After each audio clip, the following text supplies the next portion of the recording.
Assalamualaikum warahmatullahi wabarakatuh. Halo semua. Pada video kali ini kita akan membahas sejarah Indonesia pada zaman penjajahan. Dari beberapa negara yang menjajah bangsa Indonesia, kita akan membahas penjajahan dari negara Jepang.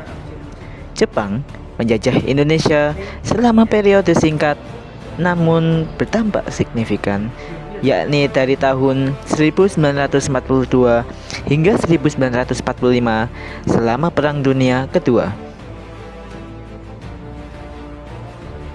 Tujuan Jepang menyerang dan menduduki Hindia Belanda adalah untuk menguasai sumber-sumber alam, terutama minyak bumi, guna mendukung potensi perang Jepang serta mendukung industrinya. Jawa dirancang sebagai pusat penyediaan bagi seluruh operasi militer di Asia Tenggara dan Sumatera sebagai sumber minyak utama. Secara resmi, Jepang telah menguasai Indonesia sejak tanggal 8 Maret 1942 ketika Panglima tertinggi pemerintah Hindia Belanda menyerah tanpa syarat di Kalijati, Subang. Pada zaman pemerintahan Jepang, Indonesia lebih dikenal dengan sebutan Hindia Belanda. Terdapat beberapa kejadian di awal invasi Jepang pada tahun 1942. Di antaranya, pada bulan Januari 1942, Komando Amerika, Inggris, Belanda, Australia dibentuk untuk mengkoordinasikan pasukan sekutu di Asia Tenggara di bawah komando Jenderal Archibald Wavell. Di Hindia Belanda sendiri, sebagian Sulawesi dan Kalimantan berada di bawah kendali Jepang. Pada bulan Februari, Jepang telah mendarati Sumatera dan mendorong orang Aceh untuk memberontak melawan Belanda. Pada tanggal 19 Februari, setelah merebut Ambon, Satgas Timur Jepang mendarat di timur, menerjunkan unit parasut khusus ke timur barat dekat Kupang dan mendarat di daerah Dili di timur Portugis untuk mengusir pasukan sekutu yang menyerbu pada bulan Desember. Pada tanggal 27 Februari, upaya terakhir Angkatan Laut Sekutu untuk membendung Jepang digagalkan oleh kekalahan mereka dalam pertempuran Laut Jawa. Dari tanggal 28 Februari hingga 1 Maret 1942, pasukan Jepang mendarat di 4 tempat di sepanjang pantai utara Jawa, hampir tanpa gangguan. Pertempuran paling sengit terjadi di titik-titik invasi di Ambon, Timur, Kalimantan, dan di Laut Jawa. Di tempat yang tidak ada pasukan Belanda, seperti Bali, tidak terjadi pertempuran.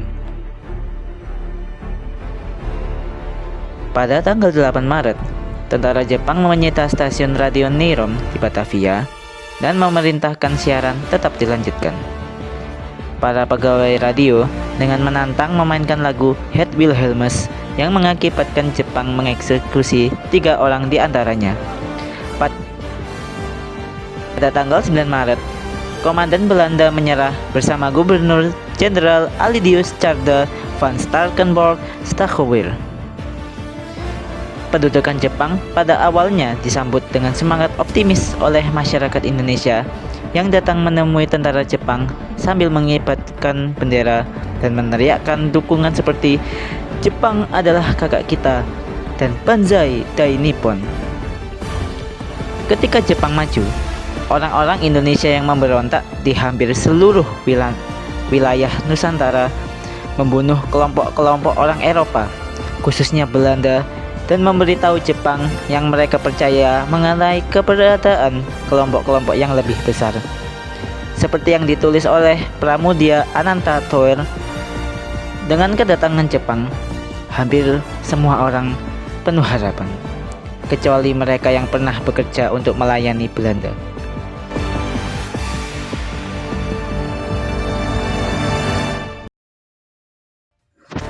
Pada bulan April tahun 1942, sekitar 200 tentara sekutu yang telah melarikan diri ke bukit-bukit di Jawa Timur dan terus berperang ditangkap oleh Jepang di bawah perintah Imamura. Mereka dikumpulkan dan dimasukkan ke kandang-kandang ternak dari bambu, dibawa dengan kereta-kereta api terbuka ke Surabaya, lalu dibawa ke laut dan dilemparkan ke ikan-ikan hiu. Sementara masih berada di dalam kandang bambu itu, Imamura dinyatakan bersalah atas kekejaman ini oleh sebuah peradilan militer Australia setelah berperang. Pada bulan Mei, Jepang menduduki beberapa daerah di Hindia Belanda. Mulai dari tanggal 9 Mei sampai dengan tanggal 16 Mei, Jepang berhasil menduduki Lombok, Sumbawa, dan Sumba. Di bulan Juni sendiri, pemerintah Belanda di pengungsian di London membentuk Dewan Konsultatif untuk urusan-urusan di Hindia Belanda. Pada bulan Juli, pilihan satu-satunya yang dimiliki oleh pemimpin bangsa Indonesia atau Hindia Belanda, yaitu Soekarno dan Hatta, adalah pura-pura bekerja sama dengan Jepang. Tujuan dari bekerja sama ini bukanlah untuk mendukung Jepang, melainkan untuk mendapatkan kemerdekaan untuk Indonesia. Pada bulan Agustus, Jepang mulai memindahkan sejumlah pasukan dari Sumatera dan Jawa ke Kepulauan Solomon.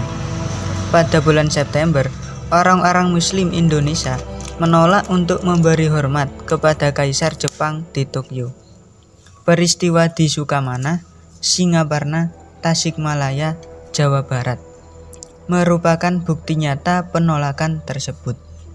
Haji Zainal Mustafa mengangkat senjata kepada Jepang, walaupun kemudian berhasil ditumpas, dan dia dihukum mati di Ancol. Pada bulan Oktober, kemajuan militer di Jepang terhenti. Para komandan Jepang disuruh mengembangkan sentimen-sentimen pro-Jepang di wilayah-wilayah pendudukan.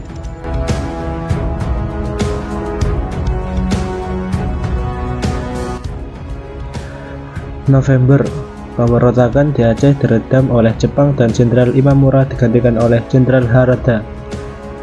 7 Desember, Ratu Wilhelmina dari Kerajaan Belanda di pengasingan berpidato menjanjikan perbaikan hubungan kembali dengan jajahan setelah perang selesai.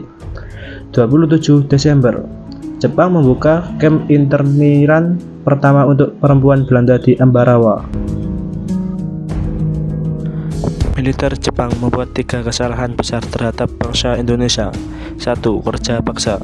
Banyak laki-laki Indonesia diambil dari tengah keluarga mereka dan dikirim hingga ke Burma untuk melakukan pekerjaan pembangunan dan banyak pekerjaan berat lainnya dalam kondisi-kondisi yang sangat buruk. Ribuan orang mati atau hilang. 2. Pengambilan paksa. Tentara-tentara Jepang dengan paksa mengambil makanan, pakaian, dan berbagai pasokan lainnya dari keluarga-keluarga Indonesia tanpa memberikan ganti rugi. Hal ini menyebabkan kelaparan dan penderitaan semasa perang. 3. Perbudakan paksa terhadap perempuan. Banyak perempuan Indonesia yang dijadikan wanita penghibur bagi tentara-tentara Jepang. Pada tahun 1943, di bulan Januari, Jepang menangkap Amir Syarifuddin untuk mematahkan gerakan perlawanannya. Syarifuddin dijatuhi hukuman mati, tetapi Soekarno mengintervensi dan membelanya atas nama pribadi. 9 Februari, Jepang mengirim tambahan pasukan ke Tanimbar, Kepulauan Kai, dan Irian Barat. 10 Februari, gerilyawan Australia ditarik dari timur Portugis setelah setahun berperang di dalam hutan. Maret, Romusha tiba di Pekanbaru untuk pembangunan jalur kereta api Pekanbaru sampai Muaro. 9 Maret, Jepang membentuk Putera, Pusat Tenaga Rakyat, sebuah sayap organisasi politik. Soekarno menjadi ketuanya, Hatta dan Ki Hajar Dewantara salah satu anggotanya. Di bulan Mei, markas tentara Jepang ke-25 di Singapura pindah ke Bukit Tinggi, Sumatera Utara. Pada bulan Juli, Jepang menangkap sekitar 1.000 pejuang di Kalimantan Selatan, dan juga Perdana Menteri Jepang atas nama Hideki Tojo menjanjikan pemerintahan otonomi terbatas bagi Indonesia dalam pidatonya di Gambir. Agustus, Amerika melancarkan serangan bom dari Australia terhadap Balikpapan. dan Jepang mulai mengambil alih perkebunan gula untuk menguasai produksi gula. Di sekitar waktu ini, banyak gereja Kristen Protestan didirikan oleh orang Indonesia setelah pendeta dan misionaris Belanda dikirim ke kamp interniran Jepang. Di bulan September, pemberontakan melawan Jepang berhasil ditumpas di Kalimantan Selatan dan Barat. Markas besar militer Jepang di Saigon memerintahkan untuk membentuk Gyugun atau angkatan bersenjata lokal di sepanjang Asia Tenggara. Di bulan Oktober, ada beberapa kejadian yang terjadi di daerah Indonesia. Jepang membentuk Gyugun di Sumatera dan Jawa. Pasukan di Jawa disebut PETA atau Pembela Tanah Air. Banyak tokoh yang tergabung dalam PETA, termasuk Sudirman dan Soeharto. Pada tanggal 24 Oktober, payung organisasi MIAI berganti nama menjadi Masyumi atau Majelis Syurah Muslimin Indonesia. Dan Jepang mulai melancarkan kerja paksa terhadap penduduk desa atau yang kita kenal sebagai Romusa. Ribuan orang mati dan hilang. Pada bulan November, Hatta berpidato menghimbau orang Indonesia untuk bergabung dengan PETA. Di bulan Desember, barisan Hizbullah dibentuk oleh Jepang, sebuah angkatan perang pemuda muslim yang berhubungan dengan Masyumi. Pada tahun 1944, terdapat peristiwa yang kita kenal saat ini adalah peristiwa Mandor. Peristiwa Mandor adalah sebuah peristiwa kelam yang pernah terjadi di Kalimantan Barat dan Selatan. Peristiwa ini terjadi pada tahun 1943 hingga 1944 di daerah Mandor, Kabupaten Landak. Sewaktu itu, pihak Jepang sudah mencurigai bahwa di Kalimantan Barat dan Selatan terdapat komplotan-komplotan yang terdiri atas feodal lokal, cendekiawan, amtenar, politisi, tokoh masyarakat, tokoh agama, hingga rakyat jelata dari berbagai etnik, suku, maupun agama. Sehingga komplotan-komplotan tersebut diatasi dengan aksi kekerasan.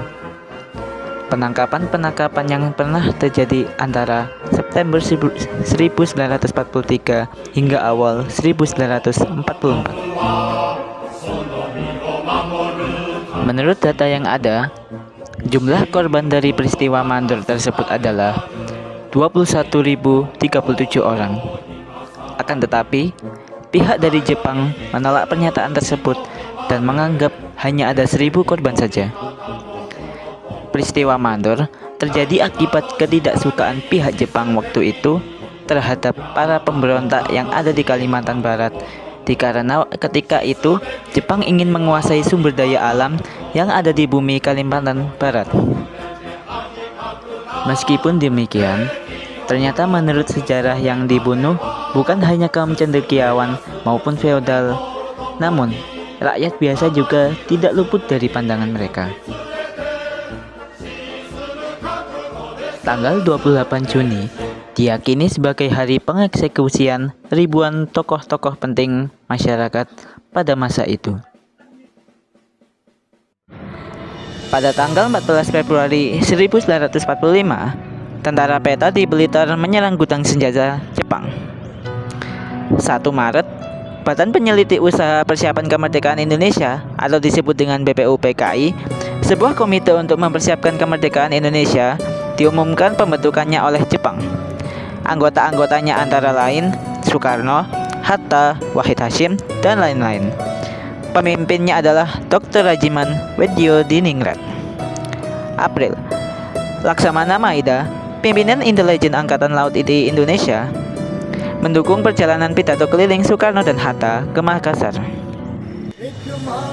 Pada 29 Mei diselenggarakan sidang pertama BPUPKI berlangsung sampai 1 Juni.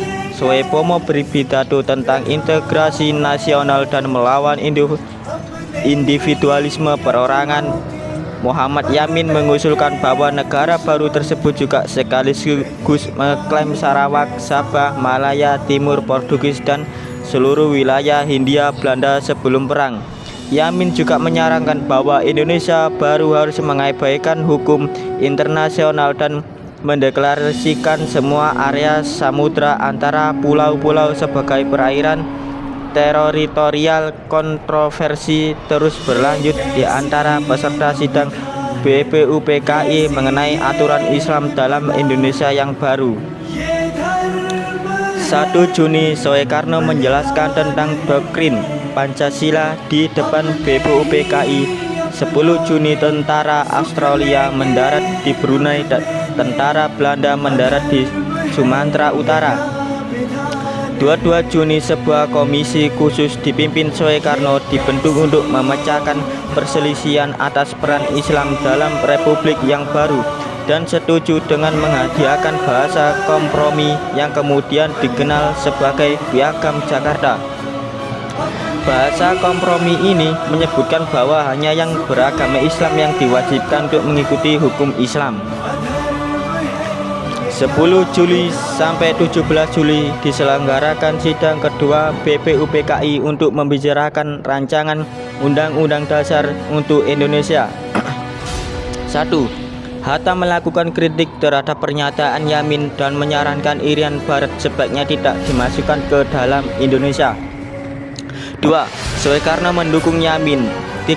Haji Agus Salim menyarankan agar rakyat yang berada di bawah bekas kekuasaan Inggris dan Portugis dapat memilih apakah akan bergabung dengan Indonesia atau tidak. Mayoritas anggota memilih bahwa Indonesia harus memasukkan Malaya, Sarawak, Sabah, dan Timur Portugis seluruh wilayah Hindia Belanda sebelum perang.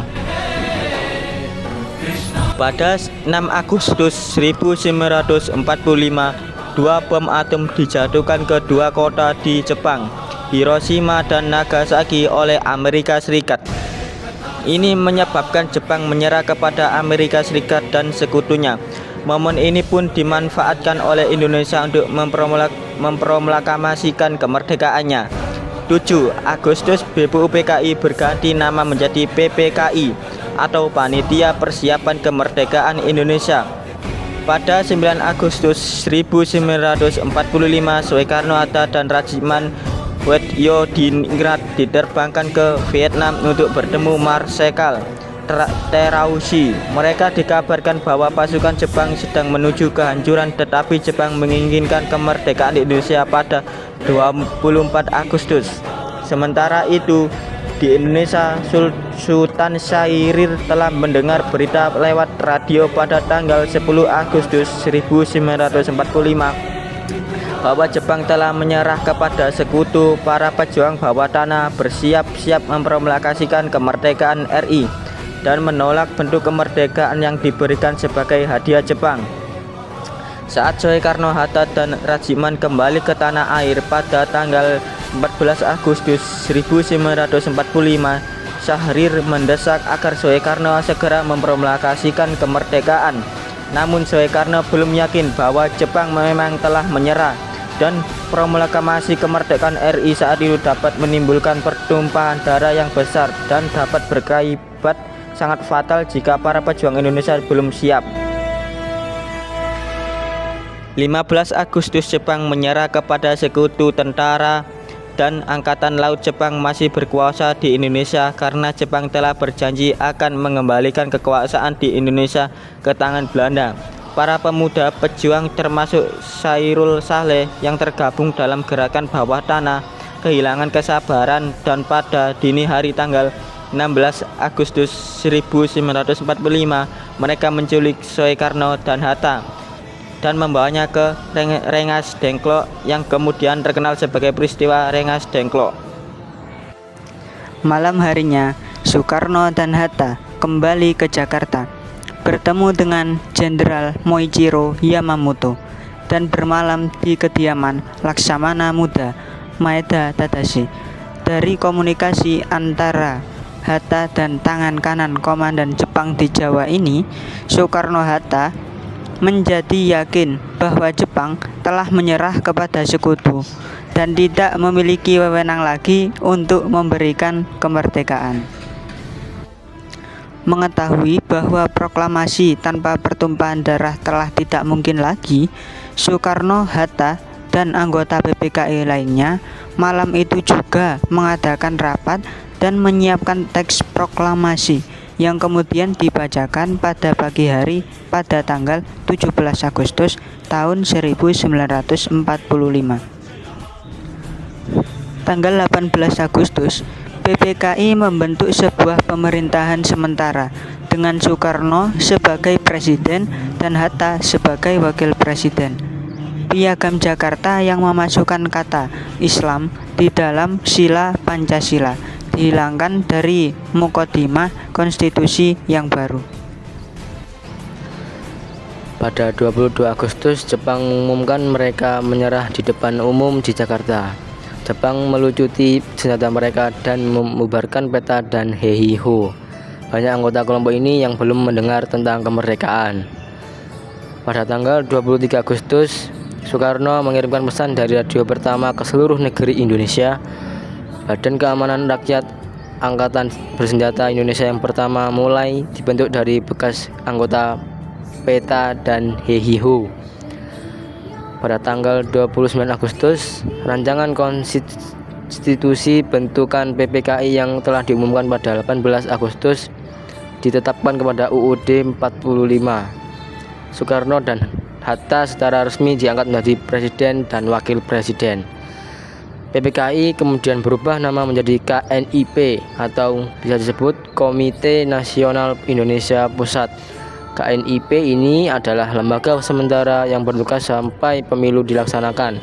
Pemerintahan Republik Indonesia yang baru, Kabinet Presidensial mulai bertugas pada tanggal 31 Agustus.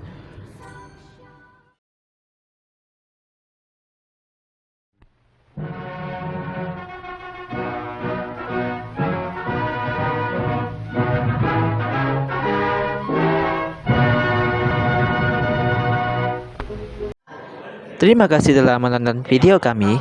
Kami sampaikan mohon maaf bila ada salah informasi atau salah kata. Wassalamualaikum warahmatullahi wabarakatuh.